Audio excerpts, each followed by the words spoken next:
Welcome to The Whole Pineapple. I'm Ruby Boris. And I'm Ann Judge. The Whole Pineapple is a podcast about wellness focused around fertility. And on these weekly mini episodes, we bring you bite-sized ideas for you to snack on. Like breathing exercises, book reviews. Maybe we'll review some scientific research, or we'll share some wellness and fertility stories from our listeners. So if you're looking for a tip or a trick related to your fertility and well-being, then you've come to the right place. Let's dig in.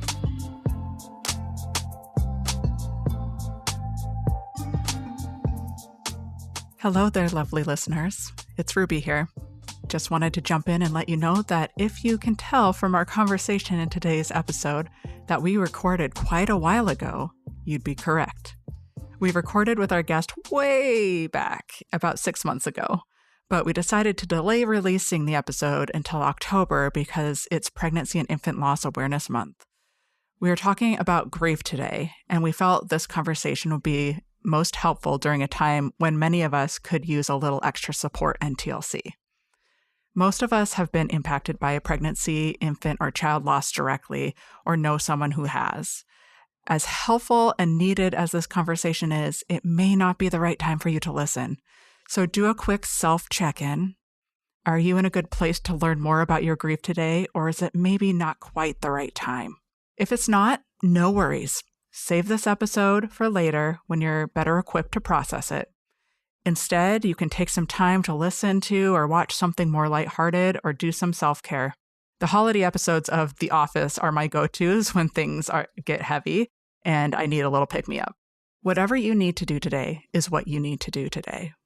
You can catch back up with us later. The Whole Pineapple team is sending you all the love and support. X's and O's.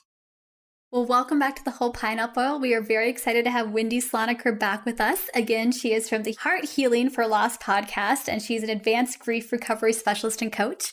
Hopefully you can check out her full episode. But what we thought would be good to go to in the snack is how do you support someone who's going through grief? And not to say that you're not. If you love somebody and they're grieving, you're also having your own experiences. But we want to talk a little bit more about that aspect because we know we have a lot of listeners who are listening because they want to be able to help someone that's important to them in their lives.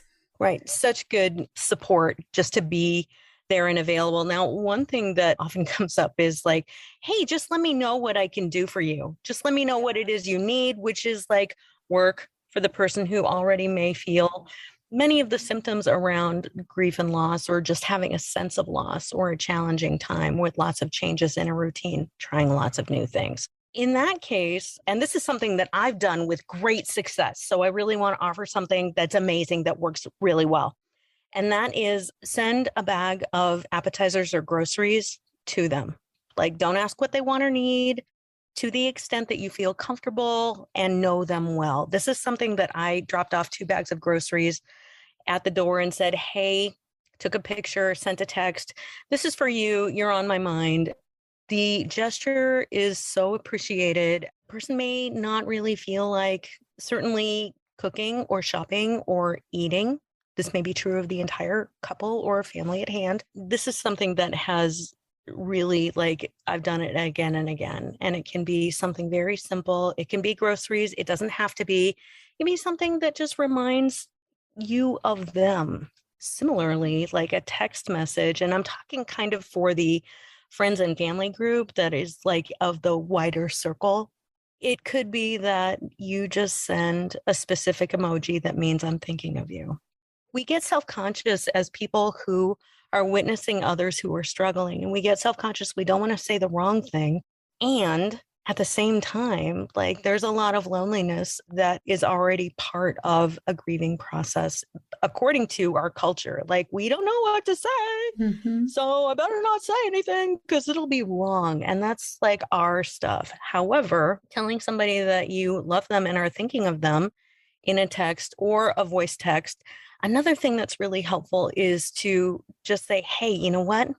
I love you so much. You do not have to respond to this, but I really need to just share with you that you're on my mind and heart. I think putting in that don't have to respond is so key, because otherwise sometimes it does seem like one more thing you have to take care of. The same thing, like no one wants to have to return all the casserole dishes that people left at your door. I love that idea of just like small appetizer or snacks or things that people can graze on, because often in hard times, I mean, I know some people want to eat, but a lot of people kind of have a loss of appetite, and like the idea of like reheating that whole lasagna might be like but being able to just have some small things that they can eat on and feel nourished and supported, I think that's a really great idea. Yeah, it reminds me of, there's a book, There's Not a Good Card for This, or something similar to this, and it's the authors that are, at least I believe, it's been a while since I've read this, but I believe like one of them had went through a cancer treatment, and talking about that, how people just sometimes just drop off, and people that you were really close with, you might not hear from. And it comes from a place of like, I don't want to say the wrong thing. I don't know what to do.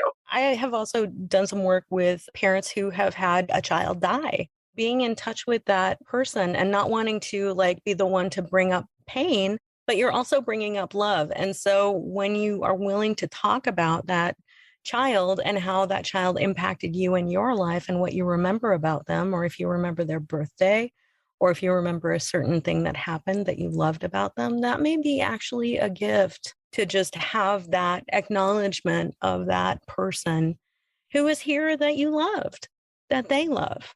This is not about like, I don't want to wound them like, forever. This is about, hey, I really remember this person and this like the lovely dress that you made for them on their first day of kindergarten, or whatever that is true and real for you. And I think sometimes people worry they're going to remind them of that. It's like, it's always on their mind. 100%. You are not going to, It's already there. They have not forgotten about this loss. If you bring it up, it's usually, if they want to talk about it, they're going to feel happy to have someone that wants to talk and wants to share these memories, because usually they're still wanting to talk about it even after other people may have not brought it up anymore. It's true. It's 100% true. And so that can really be a gift. Sometimes they feel self-conscious, like, I shouldn't be bringing this up still. And it's like, no, absolutely. It's still important to you. It's still something in your life. You can talk about it. But I feel like a lot of people are like, I shouldn't still be talking about that miscarriage, or, or even people that are supporting them, like, oh, are we really still talking about this? I'm like, yes, we are. Yes, we are. Until the person who has experienced that is done. And this is an area where I do feel like technology has a little bit improved our lives. The fact that there's so many services now that you can use to organize, of course, things like meal trains, but also, like you said, the card. I've had people where, friends that I'm not even in touch with anymore from my high school, but like something hard went on and they kind of put out the call, like, we want to send so-and-so a card. Like, we want someone to sign up every week because we want to keep this going for this whole year or two. Like, we know that they're not going to suddenly be over this. And it was a nice way, I think, to kind of encircle this really big, wide group of people that may not have a lot of close recent contact, but still have memories to share, things to bring up, and keep that going longer than what a lot of society thinks is that immediate grief time. Because I think a lot of people get a lot of support right in the very beginning. And then that's almost what's the hardest, is that there's this sense that society wants you to have just moved on and you still feel that grief. Right. And you feel called to like sort of send the representative, like, yeah, I'm good. Yeah. Not good. Like, who do I tell that I'm not doing well? You don't want to be burdensome, especially, this is not to go into stereotypes, but those as women or those with ovaries, those that have that kind of nurturing role in the relationship. It could be somebody that identifies as a male or male gender as well. But oftentimes you don't want to be a burden. You have this nurturing, want to take care of everybody else first. We are not taught how to not only like support and witness, we're not taught to go through and navigate challenges and losses. What's great right now is like the more tools that there are coming out around how the brain works, how the heart works. You can't use the brain to try and heal the heart. Like, it's the wrong tool. Right? We intellectualize a lot in our culture and society because we rely so heavily on our brain, and coming into a heart space where we're feeling like tremendous loss because we lost something. This can be very new and baffling. Am I really feeling this? Uh-huh. Mm-hmm. Yeah. And there's nothing wrong. So going back to that, like affirming and never been here before. I've never done this before. And just allowing that experience to be yours and to be real, and to find the trusted people who are like, yeah, I don't actually know how you feel and I can't imagine what you're going through. Do you want to talk about it? or I can just sit here and be silent with you. We don't have to say anything, but I can be in your presence when you're hurting, and it can be okay. So for partners, this is particularly challenging, especially if you're not the one that's going through the actual treatment, all the ultrasounds and procedures and blood draws and all the things. And if you're going through pregnancy loss, you aren't experiencing that physical pregnancy loss. Certainly have your own grief, and valid and expected and normal. But oftentimes I feel like partners, regardless of where they fall in the gender spectrum, kind of adopt this protector persona. Like, I need to be strong. And we talked a little bit the first episode about anger. I feel like where I see anger is the partners, because I feel like that's where I've had people be the most angry at us. And I think it's because it does sort of play into that protector role. Like, this bad thing is happening to someone that I love, and someone must have done something wrong. Or how can I feel like it's, again, maybe a more acceptable emotion. But I feel like that's where it does come out sometimes.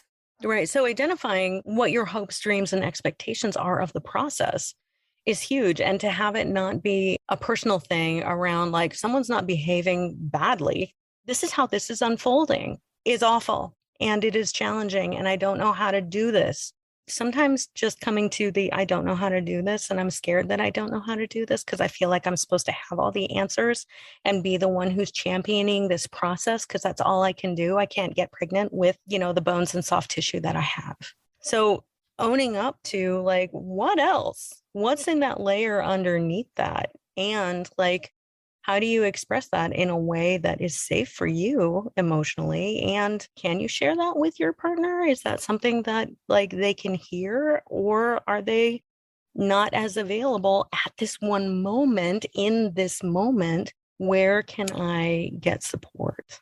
And you've mentioned several in the main episode, like the Resolve and the other types of groups. I think like finding out how other people in the same circumstance, in the same role, have navigated.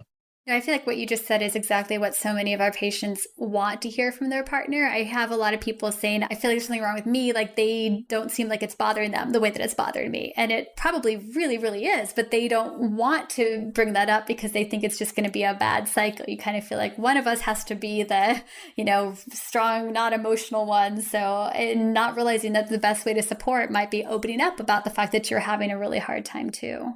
I'm so glad that you said that, because that brings up like one of the other things, like we're supposed to be strong for others. That's not actually possible. Mm-hmm. That's a personal thing. Like being strong for others. What is that? Is that like, that's not a thing. I think that ties into what we think we're supposed to do. What if it's not actually possible? What if like, it's okay to just be present?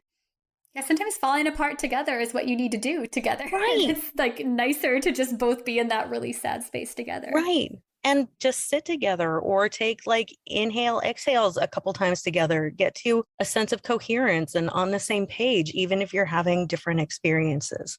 That's a really good way to support. Also, like nobody ever knows how anybody else feels. And this goes for everybody. Like it is that unique. It is that personal. And it does have to do like, okay, partner who's not going through all the testing and the blood draws and all of the protocols. Like, when did you start dreaming of having a family? The same question, but it can be a radically different answer. Yeah. And people in different spots, I think, is one of the more challenging scenarios. Sometimes one person might want to be done with treatment and the other person might very much not feel like they're done. And that can be a really hard conversation to have. We've brought that up with in the main episode about donor egg or donor sperm. I feel like that comes up a lot. Is one partner reaches their decision on how they want to proceed and the other one's not quite there yet. So incongruencies in that grief process are, I think, very challenging in this field. Like, of course. Oh my gosh. Yeah, loving somebody does not mean that you're going to be on the same emotional path as they are. Yeah. And you're not going to be able to feel their feeling, no matter how close you are and no matter how long you've been together. You still don't know what's going on in their head. And so if there was a way to have those conversations of, tell me more about this, or I feel like my body is betraying me, or I feel like I'm doing something wrong when I don't know what else there is to do. And we've asked all the questions of all the professionals, and it really comes down to like, I'm having some like feelings of just, I feel tired. I feel confused. I still really want what I want. I want a family with you. Like, Yeah, we get to have heartbreak all along the way, but we also get to have what's on the other side of that and love each other through it. So many people, I mean, infertility can be a huge strain in the relationship, but I think, like when you break a bone, it rebuilds stronger. I mean, it's like you can come together out of what could be a very hard loss to actually have a more open and honest relationship. And especially if all the things you talked about in the main episode, getting in touch with what you're really feeling in the moment, that's going to make you a better communicator and partner for all kinds of things that are going to continue to come up in life. Mm-hmm. For real.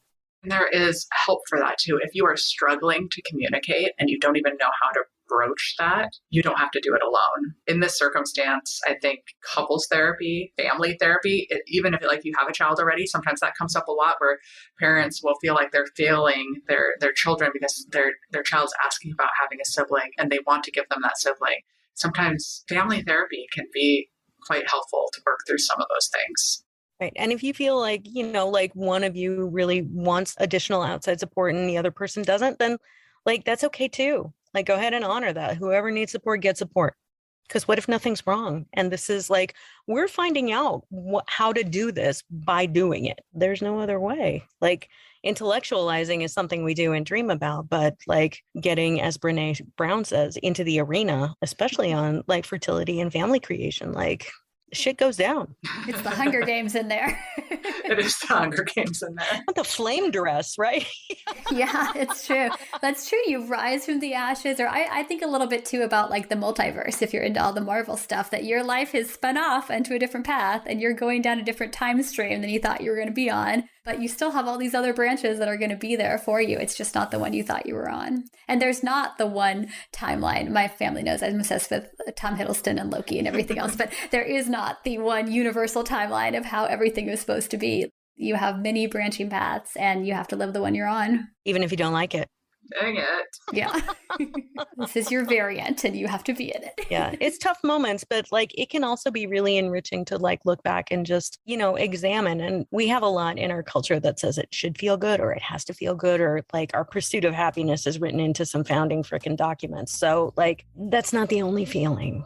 And when you're coming up on stuff that, you've never done before, that is not unfolding the way that it seems to all around you, that's some life challenge. That's like metal sort of practice of living. Real deal. And Anne, you had mentioned in the main episode some resources for people that are on the periphery. So maybe not directly with the individual or the couple, but maybe friends and family members, how to support them through this, because oftentimes we don't know, we're not good at it. Very few of us are good dealing with this, and you might not know what actually entails infertility. You just know that your friend or your family member is going through something hard. And so resolve.org is a great place. And then tune in for Mindful Moments with Jamie for those mini episodes too, because those can be super helpful. And then, if you are the person going through the journey, share this episode, share the main other episode, share any of Jamie's episodes with your family member. Sometimes hearing it from an outside source can be better than you having to take your energy and explain what you're going through. Wendy, anything else that you think we should pass on? If you have an instinct about something that it is that you need, like you have nothing to lose in asking for it. I think we all have people out there that love us and want to help us and are holding back because they don't know what to do. And if you have the mental space to tell them what you need, that's great. But if you are someone and you're worried about doing the wrong thing, again, just all people really want to know is that, I love you. I'm sorry you're going through this. That's really the most important thing that anyone needs to hear. Right. Thank you so much for being back with us. I think we have so much to learn, and it's really been a pleasure talking with you. I'm so glad. Please come over to my podcast. Will you come? We're going to come. We will, for sure. Thanks for joining us for this week's episode of the Whole Pineapple Podcast. We hope it was helpful. If you know someone who could benefit from hearing the podcast, we hope you'll share it with them. And don't forget to subscribe, rate, and review the Whole Pineapple on your favorite podcast app. Every rating and review makes us easier to find. This podcast is sponsored by Seattle Reproductive Medicine and is produced by Audiotocracy Podcast Production. We'll see you next time. Have a delicious week.